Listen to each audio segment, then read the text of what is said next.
You're listening to the Tony Steuer Podcast, where Tony interviews financial literacy advocates who are changing the conversation on money, so you can catch up on the latest trends and ideas in the world of financial literacy and education. Presented by Paperwork. Be prepared for life. Welcome to the Tony Steuer Podcast, presented by Paperwork. I'm pleased to be joined today by Christian LeFer. Christian is the founder of InstantNonprofit. Christian is a consultant and trainer for top nonprofit executives and has raised millions for causes he loves. Christian, welcome to the Tony Steuer Podcast. Tony, thank you so much for having me. I'm excited to be here. Yeah, I'm excited to have you here and learn more about your work. So, as we get started, tell us a little bit about what is your origin story? How did you get started in philanthropy? Well, a lot of these things, and you probably have your own story going way, way back. A lot of people's origin stories like mine start at some point in childhood, and you don't know, but that's when the seed is planted. And, when I was 8 years old, my mom had taken my little sister, who was almost 4, had taken her to the doctors and neurologists, et cetera, one day. And, she came home from this appointment, and of course, they're gone. I don't really know where they are. But my mom and my sister come back, and my mom calls me in the house from playing with my friends and riding bikes and says, I want to explain to you what's going on and let you know something about your little sister. And I'm like, what? I just wanted to go back out and play. And she said, well, Monique, your sister looks a lot like all the other kids, and she's wonderful and smiles and laughs and plays and everything like all the other kids. But she's probably not going to develop like the other kids. She's special, or what we called back then mentally retarded, now developmentally disabled. And all I knew was that my little sister was like one of the best humans I knew, right? She played, and even today, she's in her 40s. And if you throw the ball back and forth with my sister for a few minutes, you will have a friend with life. She is the most wonderful human, and she goes around teaching the rest of us how to be better humans. But my mom was right. She never did become fully verbal and engage in the way that most of us do. However, what I experienced of that is growing up around things like Special Olympics and meeting all these wonderful, amazing people who wanted to help people like my sister. And as I grew up through school, I got in a fight in 3rd grade in the hall in school because I was defending the special kids who were kind of getting teased in the hallway. And little did I know this has been activated in me. And fast forward to about 2010, I decided to start a nonprofit with a few friends of mine. I said, give me that application. How hard can that be? Totally separate. And I said, you guys go, raise some money, build a website. This will be awesome. We'll do this. And I became so morally outraged when I saw that not only was the paperwork very confusing, and there were so many different elements and pitfalls that you could, cracks you could fall in, but even when you called the IRS, it wasn't like they were there to help you. They said, oh yeah, kind of, don't worry, kid. This is going to take a year for you to get approved. And I didn't understand why I had this level of moral outrage. I mean, I just was like throwing staplers. And I realized it was because I was outraged that you would have to do something this difficult and jump through all these hoops, way more than a used car lot or any other LLC or corporation you'd want to start, in order to do good for people. And I just thought somebody has to do something about this. And that's kind of how I fell into this business. Well, that's awesome. And that is one of the things that I've heard. And I even looked into shortly trying to do a nonprofit myself quite some time ago about financial literacy. And it is definitely one of the hardest things I've ever taken a look at. And from talking to people, is hearing that same thing that you mentioned, is that, it's a long process and it's not a fun process. So it's great that you're taking that issue on. So how's that been, simplifying something that's so complex? I mean, yeah, the way that I looked at it was, well, first of all, I had to get my own like so many of us go into a business that we are solving the problem that was once not solved for us, right? So I was solving my own problem. And I was like, well, this is crazy.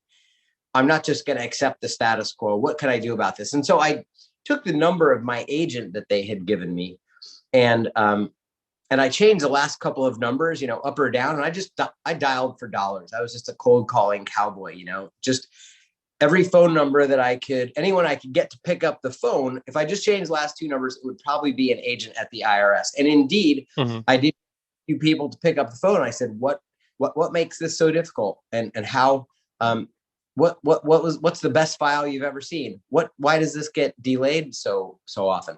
And I curated that into what I call the love letter to a bureaucrat, because when we solve for our customers, sometimes what we really need to do is solve the problem for somebody else. And nobody really likes bureaucrats or bureaucracy, or especially the IRS. But what if we cared about that person and kind of showed them love by giving them what I call the Goldilocks file? Not too much info, not too little, watermarked EIN on every page, and absolutely anticipated everything that could be wrong or incorrect or confusing about the file, and made it read like a beautiful novel that they just couldn't put down until they punched out to lunch early. So that was the motivation. And then what I did was turn that into a process that we could take online, so that we would have what we ended up with, which is our absolutely 100% done for you end-to-end 501c3 nonprofit creation process. And then of course we do maintenance and some fundraising training and things on the back end. So you can go from start to scale to, sustain. And we've used various tools, but the process is the important part. And I learned that the hard way by building some really bad software. No longer using that. I'm going to make a note of that the process is the important part. And the part that intrigues me is two things. One is that you're probably the person who's called the most IRS agents willingly. So that might be a Guinness World Record right there. People actually calling the IRS to talk to an agent. And then the second thing is, the whole topic of making something that's complex and overwhelming into something that's simple, because that's something that the whole financial services world gets stuck on.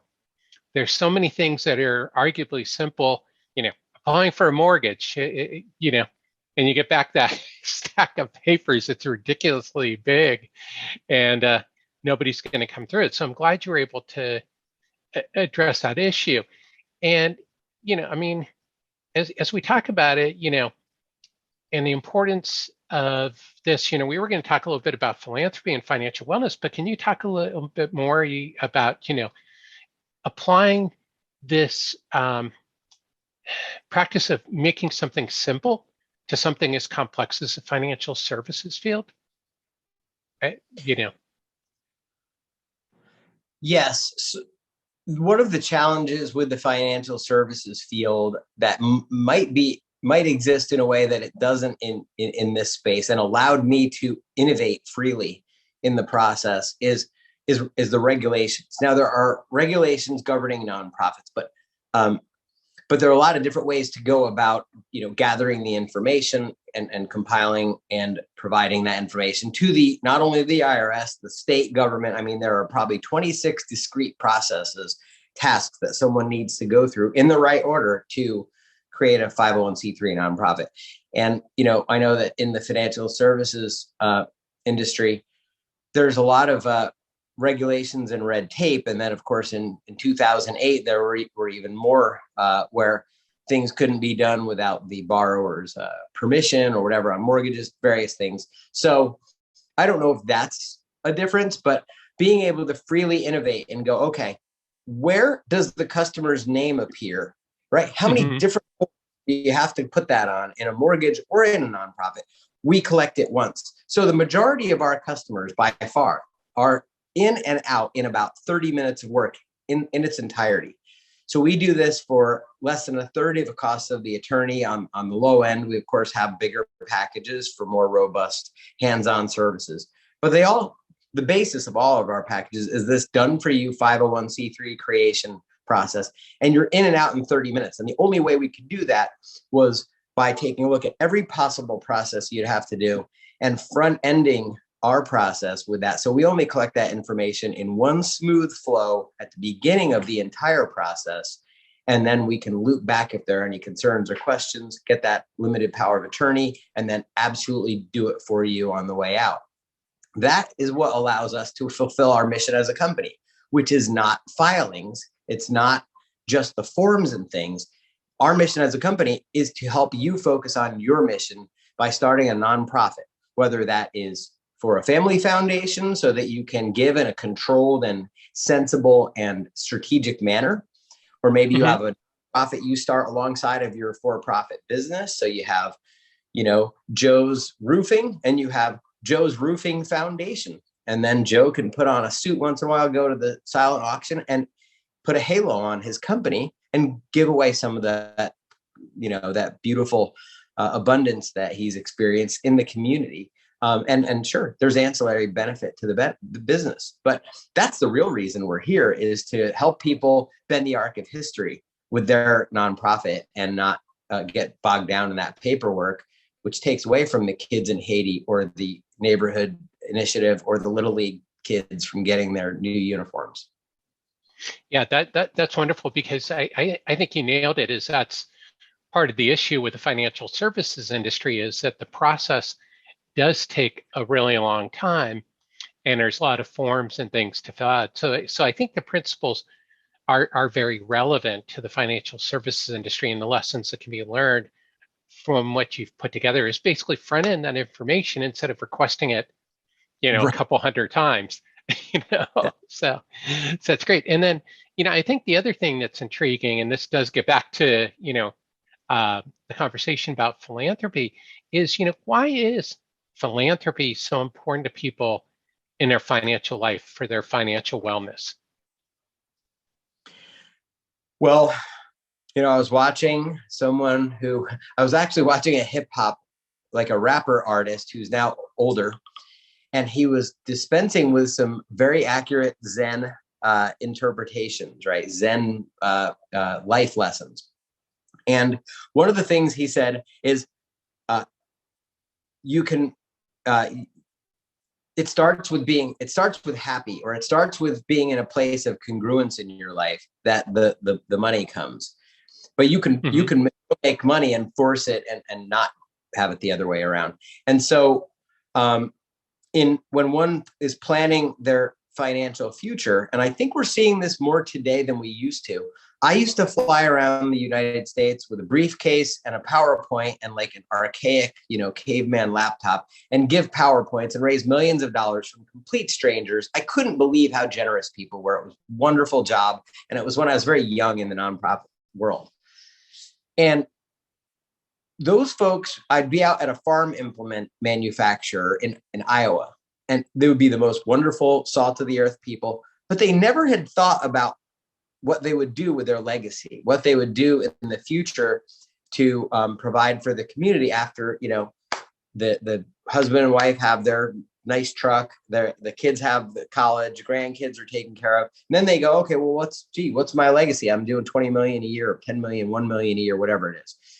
I believe that nowadays people are thinking about how they're going to give back and how they'd like to be part of this cycle of contribution that nonprofits are in our society. Mm-hmm. They're a huge part of the fabric of our society. I think people are thinking about that much earlier now, which is really exciting. So when you're doing financial literacy and financial planning and just thinking about that, it's wonderful that you can talk to people today and go, it's not just about saving a certain percent and investing, and it's about picturing the kind of future that you'd like to see. And is there one area where you would like to see the future a little different than maybe you experienced it growing up, or you had family or friends go through some hardships, or friends coming back from the military, whatever it is. And if you can put a little bit of energy into that beautiful future, that brilliant future you're creating in your mind, in the context of your financial literacy, I think I might be a little woo-woo, but I think that the direction of that abundance is going to be expanded. The power of that abundance is going to be expanded because you'll have that beautiful future in your financial plan when you do put that money aside, or when you do create that plan. It gives you something to really look forward to. There are plenty of tax reasons that people, if you're in a tax bracket, I don't know what the break is, right? 164,000 and change, I think this year, you go from 32 to 38% under the new tax brackets, whatever it is. I'm not a tax guy, but I did the numbers, and somebody can give away, a few $1,000s or $5,000 to get into the next lower tax bracket by knocking down that top line of income and save $15,000, $20,000 in taxes. So there are beautiful incentives because of the tax deductibility of the donations. And if you could look at the math and say, this makes sense mathematically, but boy, is it great when somebody says this makes sense from a paying it forward perspective, even before they have it.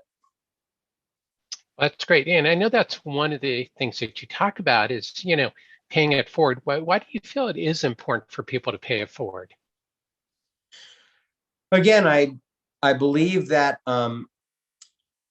we run out of reasons to do the things that we do, and we hit, as a matter of fact, when we hit our strongest ability to make income, when you're in that your 40s, your 50s, really start getting into your stride in your industry. And that's exactly when you can start running out of those extrinsic reasons, we'll call them, right?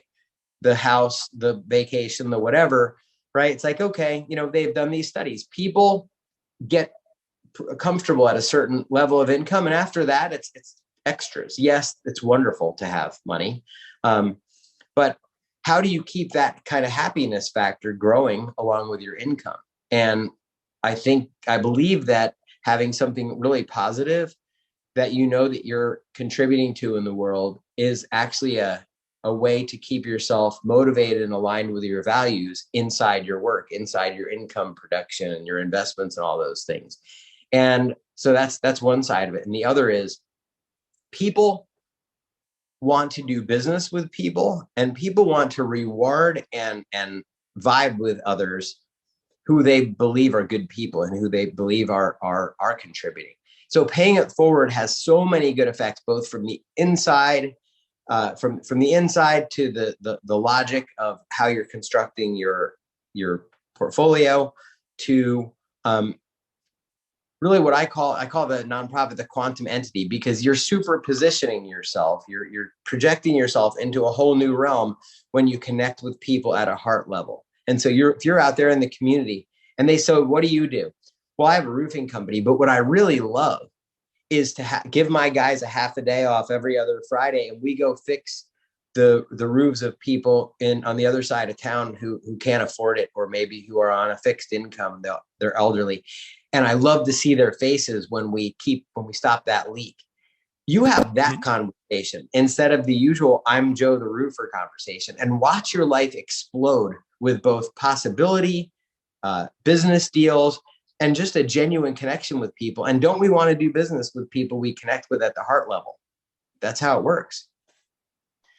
Yeah, 100%. I mean, my theme and mission is changing the way people think about money. And that's exactly what you're doing is, introducing the world of nonprofit for everybody to change the way they think about money. And I think that's so important that people do take the time to incorporate philanthropy into their financial wellness and financial education. So really appreciate you sharing that.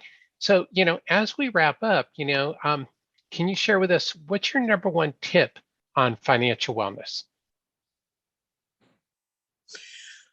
I would say that my number one tip on financial wellness is very congruent with my number one tip in any endeavor. And especially we're experiencing right now in this, with the virus and just some of the things. I don't like to date these conversations because it'll all be over.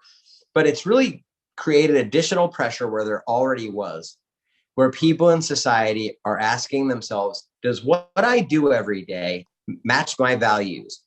So when we talk about Great Resignation or anything else going on culturally right now, people have had a minute because of all the shifts and dislocation in the economy and stuff to say, are my actions every day matching what I really care about? And that's my number one tip for financial literacy is as you go about developing financial literacy and deploying it and implementing it, having that little post-it up in front of you and in your mind, at least, is my financial future matching my values, and how am I keeping that on track is probably the one thing that can keep you heading toward true north. Because other than that, there are books and books and libraries people can read on every tactic and strategy, but you got to stay true to your heart. You got to kind of love yourself and consider what you want as far as how can you contribute and give back and create a legacy for yourself and for your friends, family, and children, etc. Well, that's great. I think that's so important is, that people oftentimes miss that when they think about their money is that, you have to stay true to your values, to what you want to accomplish. Those are that's great stuff. And appreciate you sharing that. So Christian, where can people learn more about you in InstantNonprofit? Well, I made it really easy. Anyone who listens to your podcast and loves financial literacy and hops on here can go to InstantNonprofit.com/Tony Steuer and get a free boot camp. The boot camp will show you like everything you need to know before you want to start a nonprofit. So if you're just placing yourself on that hero's journey of life, saying, where am I? That's a great place to start. You can schedule a free strategy session and talk to someone and get some better ideas, or you can just get started. There is tons of free information available on our site, and you can start with all of it at InstantNonprofit.com/Tony Steuer. Well, that's great. Well, thank you, Christian. And for everybody watching or listening, I'll be posting links on the website and in the show notes so that you can easily get to Christian's website and find out more about him. Christian, thank you again for joining me today. Thanks, Tony. I really enjoyed it and can't wait to chat with you again. Yeah, sounds great. And thank you, everyone, for joining us on this episode of the Tony Steuer Podcast. Until next time.